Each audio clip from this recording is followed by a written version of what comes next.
ఈరోజు టాపిక్ వచ్చి వాల్మీకి రామాయణం గురించి ఈ వీడియోలో మనం తెలుసుకోబోతున్నాం. తెలుసుకునే ముందు లైక్, షేర్, సబ్స్క్రైబ్ చేయండి బ్రో.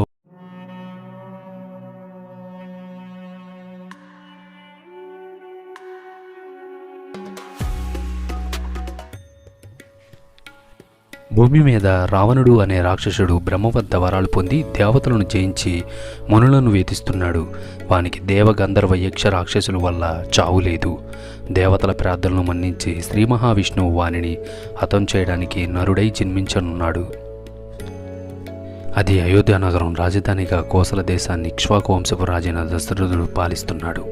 పిల్లలు లేని కారణంగా దశరథుడు పుత్రకామిష్టి యాగం చేశాడు. తర్వాత ఆ రాజుకు 4 బిడ్డలు జన్మించారు. వారికి రాముడు, భరతుడు, లక్ష్మణుడు, శత్రుఘ్నుడు అని నామకరణం చేశాడు.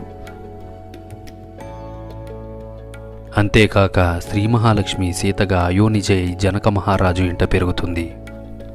అంతేకాకుండా రుద్రాంశ సంభూతుడైన హనుమంతుడు కిష్కింధలో ఉన్నాడు. కులగురువు వశిష్ఠుని వద్ద రామ, భరత, లక్ష్మణ, శత్రుఘ్నుడు సకల విద్యలను అభ్యసిస్తున్నారు. ఒకనాడు విశ్వామిత్ర మహర్షి దశరథుని వద్దకు వచ్చి తన యాగ సంరక్షణార్థమై రామలక్ష్మణులను తనతో పంపమని కోరాడు. అంతటా వారిరువురును పంపించటానికి దశరథుడు సందేహించినప్పటికీ వశిష్ఠుని మాట మేరకు పంపిస్తాడు. విశ్వామిత్రుడు రామలక్ష్మణులకు ఎన్నో అస్త్ర విద్యా రహస్యములను బోధించాడు. దారిలో రామలక్ష్మణులు తాటకి అనే రాక్షసుని సంహరించారు. గంగానదిని దర్శించారు. రాముని పాదము సోకిన అహల్యకు శాప విమోచనమైనది. రామలక్ష్మణుల రక్షణలో యాగము జయప్రదముగా జరిగింది. మారీచ, సుబాహులు, ఇతర రాక్షస గణములు దండెప్పబడ్డారు. తిరుగుదారిలో వారు జనకుని రాజధాని అయిన మిథిలా నగరం చేరారు.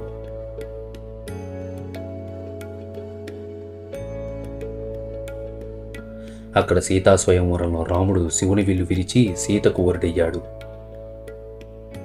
సీతారాములు, ఊర్మిళ, లక్ష్మణులు, మండవి, భరతులు, కీర్తి, శత్రుఘ్నులు వివాహం కన్నుల పండుగగా జరిగింది.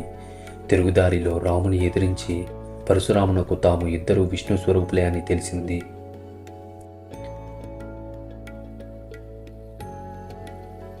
అలా మహావైభవంగా 4 జంటలు అయోధ్యకు తిరిగి వచ్చారు.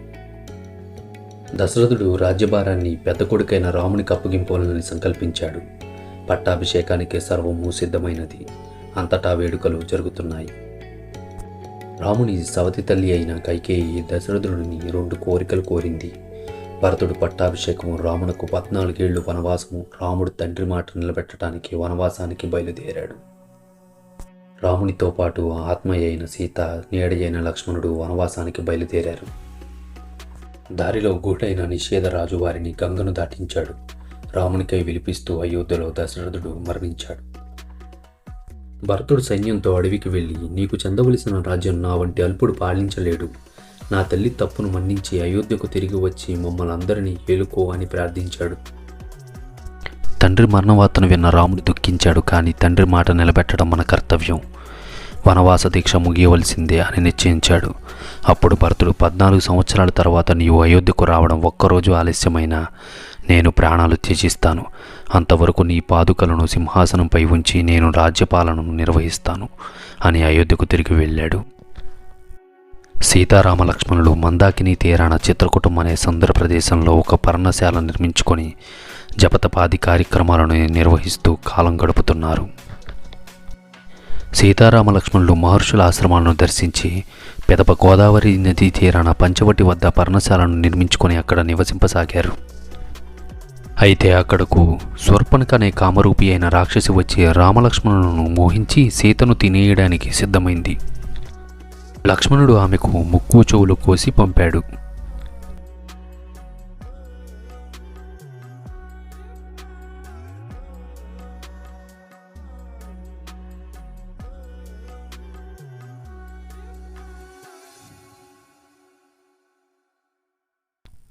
అలా రోధిస్తూ శూర్పణఖ వెళ్ళి రావణునితో మొరపెట్టుకుంది. కసితో రావణుడు మారీచుడి మాయలేడి రూపంలో పంపి రామలక్ష్మణులను దూరంగా వెళ్లేలా చేసి తను సీతను ఎత్తుకుపోయాడు. సీత కనిపించక హతస్థులైన రామలక్ష్మణుడు ఆమెను వెతుకనారంభించారు. కొన ఊపిరితోనూ జటాయువు వారికి సీతాపహరణ గురించి తెలిపి రాముని చేతిలో కన్ను మూసింది. రామలక్ష్మణులు మాతాంగముని ఆశ్రమంలో వారి కోసం ఎదురుచూస్తున్న శబరి ఆతిథ్యం స్వీకరించి ఋషిముఖ పర్వతానికి బయలుదేరారు.